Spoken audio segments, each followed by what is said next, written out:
হযরত আমিনা ঘরের ভিতরে একই বালিশে স্বামী স্ত্রী দুজনে মাথা দিয়ে ঘুমিয়ে আছে। হযরত আমিনা নিজের ইতিহাস কিছু হযরত আব্দুল্লাহকে শোনাচ্ছে, আর হযরত আব্দুল্লাহ তিনার অতীতের কিছু কথা আমিনাকে শোনাচ্ছেন। এই গল্পতে ওনারা যুক্ত ছিলেন হযরত আব্দুল্লাহর পিতা, যার নাম ছিল হযরত আব্দুল মুত্তালিব। হযরত আব্দুল মুত্তালিব রাদিয়াল্লাহু তাআলা আনহু দরজার কাছে দাঁড়িয়ে উনি কাবা বাইতুল্লাহ যাবেন। যাওয়ার পূর্বে হযরত আব্দুল্লাহ দরজার কাছে দাঁড়ালেন। দরজার কাছে দাঁড়িয়ে যেন দরজার একটা কিডলি বা বাড়াটাকে হিলালেন, খটখটিয়ে একটা আওয়াজ দিলেন। হযরত আব্দুল্লাহ তিনি উত্তর করছেন কি? হযরত আব্দুল মুত্তালিব তিনি বলছেন, বেটা আমি তোমার পিতা আব্দুল মুত্তালিব। হযরত আব্দুল্লাহ তিনি বলছেন, আব্বা গো, এত রাত্রিতে এই সময়তে কেন আপনি আমাকে আওয়াজ দিচ্ছেন বা ডাকছেন, কি উদ্দেশ্য বলেন? হযরত আব্দুল মুত্তালিব তিনি বলছেন, বেটা একটু বেরিয়ে এসো, তোমার সঙ্গে দুটো গল্প করব, কথা বলবো। হযরত আমিনা যে বিছানায় শুয়েছিলেন একই বালিশে স্বামী স্ত্রীতে মাথা দিয়ে সুখ দুঃখের গল্প করছিলেন। উনি মদিনার কিছু ইতিহাস তেনাকে শোনাচ্ছেন, আর হযরত আব্দুল্লাহ মক্কার কিছু কথা হযরত আমিনাকে শোনাতেই ছিলেন। এই মুহূর্তে পিতা হিসাবে হযরত আব্দুল মুত্তালিব ডাক দিলেন। হযরত আব্দুল্লাহ বাহির হওয়ার পরে হযরত আমিনা যিনি ছিলেন তিনি সুবহানাল্লাহ ভিতর থেকে বাহিরে না এসে দরজার কাছে তিনি দাঁড়ালেন। হযরত আব্দুল মুত্তালিব রাদিয়াল্লাহু তাআলা আনহু হযরত আব্দুল্লাহকে ডাকার পরে বাবা দরজার বাহিরে বাপ এবং ছেলে দুজন মিলে গল্প শুরু হলো। হযরত আমিনা তিনি দেখলেন বা বুঝতে পারলেন আমার স্বামী তার আব্বার সঙ্গে গল্প করছে, কি কথা বলছে এটা শুনবো এই উদ্দেশ্যে হযরত আমিনা রাদিয়াল্লাহু তাআলা আনহু ভিতর থেকে কর্ণপ্রহরে শোনার জন্য তিনি দাঁড়িয়ে গেলেন। হযরত আব্দুল মুত্তালিব রাদিয়াল্লাহু তাআলা আনহু তিনি তিনার ছোট বেটা লাগতে জিগর নূরে নাজার হযরত আব্দুল্লাহকে বলছেন, বলে বেটা আব্দুল্লাহ তোমাকে ছোট থেকে আমি লালিত পালিত করলাম। হযরত আব্দুল্লাহকে বলছেন, বেটা রে তুমি তো আমার একেবারে কোল মোছা সবচাইতে ছোট বেটা, তোমাকে সমস্ত আমার বেটারা তোমাকে খুবই ভালোবাসা দিয়েছে, তোমার সমস্ত ভাইরা তোমাকে খুবই ভালোবাসা দিয়েছে, তোমার যে সমস্ত ভাবি বা বৌদিরা ছিল সবাই তোমাকে দেওর হিসাবে নাই বরং ছোট ভাই হিসাবে খুবই ভালোবাসা দিয়েছে, সবারই কাছে তুমি খুব আদরের সন্তান ছিলে।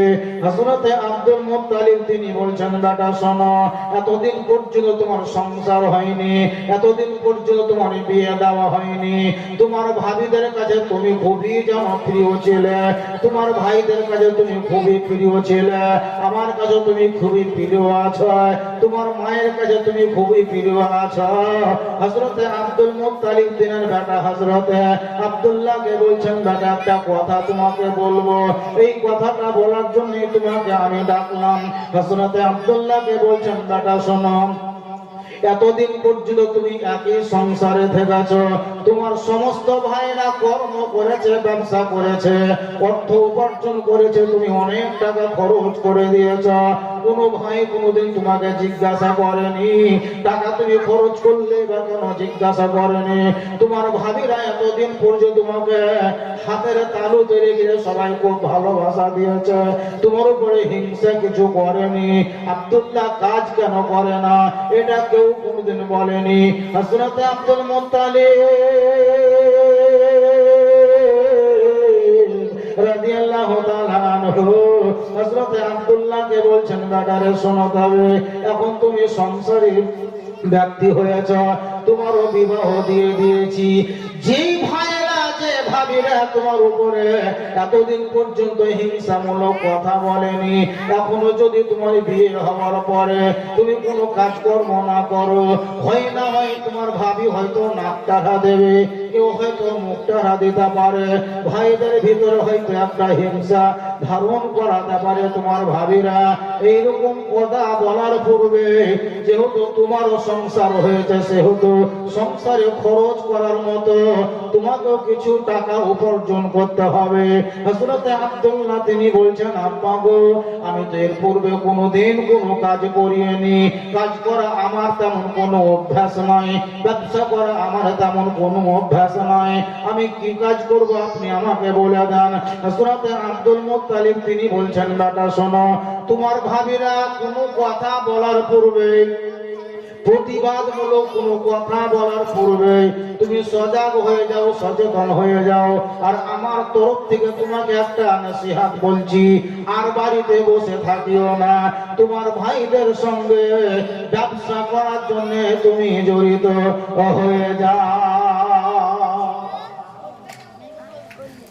হযরত আব্দুল মুত্তালিবের বক্তব্য যে এতদিন পর্যন্ত তুমি খাবার খেয়েছো, ঘুরেছো, তোমাকে কেউ কিছু বলেনি, যেহেতু তোমার বিয়ে হয়ে গেছে, কেন তোমার ভাবিদের মাথায় কোন একটা হিংসা ধারণ করতেই পারে, প্রতিবাদ করতেই পারে, সেহেতু পূর্বেই তুমি কাজে যুক্ত হয়ে যাও।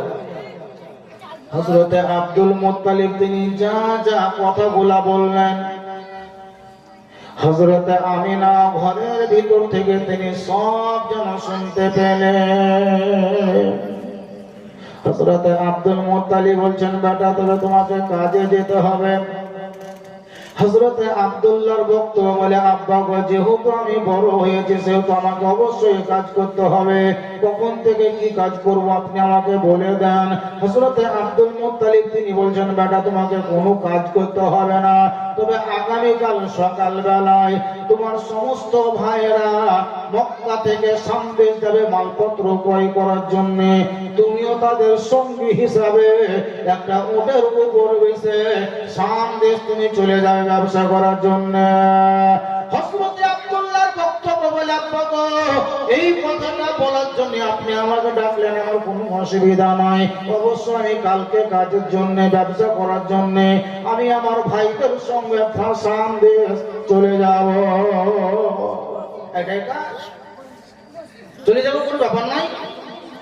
ভাইরা যেমন যাচ্ছে আমিও যাবো, ব্যবসা করতে চলে আসবো, চলে যাবো, চলে আসবো, আসা যাওয়া তো লেগেই আছে। ঠিক আছে বেটা, এই কথাটা বলে হযরত আব্দুল মুত্তালিব উনি নিজের বাড়ির দিকে চলে গেলেন। আর হযরত আব্দুল্লাহ বাড়ির ভিতরে দরজার ভিতরে ঢুকছে। বাবা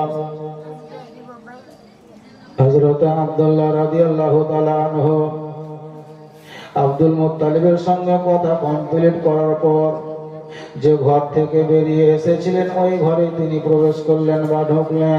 একটা বালিশে দুজনে মাথা দিয়ে শুয়েছিলেন। হযরতে আব্দুল্লাহ বাড়ির ভিতরে নেই, বরং ঘরের ভিতরে ঢোকার পরে গিয়ে যদি দেখছে তো হযরতে আব্দুল্লাহর বিবি, যার নাম হলো হযরতে আমিনা, উনি বালিশের উপরে মুখটাকে ওর করে দিয়ে মুখটাকে যেন বালিশে দেবে ধরে হযরতে আমিনা যেন অন্তর থেকে ফোকরে ফোকরে কান্না করে। আর ওনার চোখের পানি ঝরার কারণে যে বালিশটা মাথায় দিয়ে শুয়েছিলেন ওই বালিশটা যেন হযরতে আমিনা চোখের পানিতে ভিজে গেছে। হযরতে আব্দুল মুত্তালিব গিয়ে বসলেন। হযরতে আমিনা রাদিয়াল্লাহু তাআলা আনহা উনি জোরে জোরে কান্না করতে পারে না, চিৎকার করে কান্না করে না। হযরতে আমিনা যেন ফোকরে ফোকরে কান্না করে, শরীরটাকে হিলিয়ে হিলিয়ে যেন হাঁপানি ধাপানি হয়, ওই হাঁপানি ধাপানি হিসেবের মতো উনি ফোকরে ফোকরে কান্না করে। হযরতে আব্দুল্লাহ রাদিয়াল্লাহু তাআলা আনহু হযরতে আমিনা রাদিয়াল্লাহু তাআলা আনহার মাথার উপরে হাত রেখে বলে, বিবি আমিনা, আজকে তুমি কেন রাত্রিতে কান্না করছো বলো? গত রাত্রিতে তুমি কান্না করনি, তার আগের দিন রাত্রিতে কান্না করনি। আমি যখন ঘরের ভিতরে ছিলাম তখনও তো তুমি কোনো কান্নাকাটি করনি। আমি শুধুমাত্র বাহিরে গেলাম, আবার আসার পর দেখছি তুমি কান্না করো। আমি না আমার বাড়ি ঘর থেকে বাহিরে যাওয়ার পরে তুমি কি কোনো জিনিস দেখেছো নাকি? তুমি কি কোনো জিনিস দেখে ভয় পেয়েছো নাকি? হযরতে আমিনা কোনো কথা বলে না, শুধুমাত্র ঠোকরে ঠোকরে কেঁদে যায়। ও বেরাদার, হযরতে আব্দুল্লাহ রাদিয়াল্লাহু তাআলা আনহু হযরতে আমিনা রাদিয়াল্লাহু তাআলা আনহাকে যেন উঠিয়ে বসালেন আর বুকের মধ্যে জড়িয়ে ধরে বলছে, আমিনা গো, আজকে তুমি কেন কান্না করছো গো আমিনা? তোমার মনের বেদনাটা আমাকে একবার শুনিয়ে দাও। হযরতে আমিনা রাদিয়াল্লাহু তাআলা আনহা হযরতে আব্দুল্লাহকে জড়িয়ে ধরে নেওয়ার পরে আরো যেন ফুকরে ফুকরে কান্না করতে লাগলো। হযরতে আমিনা রাদিয়াল্লাহু তাআলা আনহা যতই কেঁদে যায়, হযরতে আব্দুল্লাহ রাদিয়াল্লাহু তাআলা আনহু হযরতে আমিনার চোখের পানি মুছে দিলেন। হযরতে আমিনাকে বলছে, আমিনা, কান্না করার কারণটা তুমি আমার কাছে ব্যক্ত করো। হযরতে আমিনা বলে, স্বামী গো, আপনাকে আজকে আমার শ্বশুর, আপনার আব্বা মানে আমারও পিতা, আপনাকে বিছানা থেকে ডেকে নিয়ে গেলেন, দরজার বাইরে কি গল্প করলেন, কি কথা বললেন, আমি আমিনা সব শুনতে পেয়েছি। হযরতে আব্দুল্লাহ তিনি আমিনাকে বলে, বিবি আমিনা, কি তুমি শুনেছো বলো, কি তুমি বুঝলে বলো?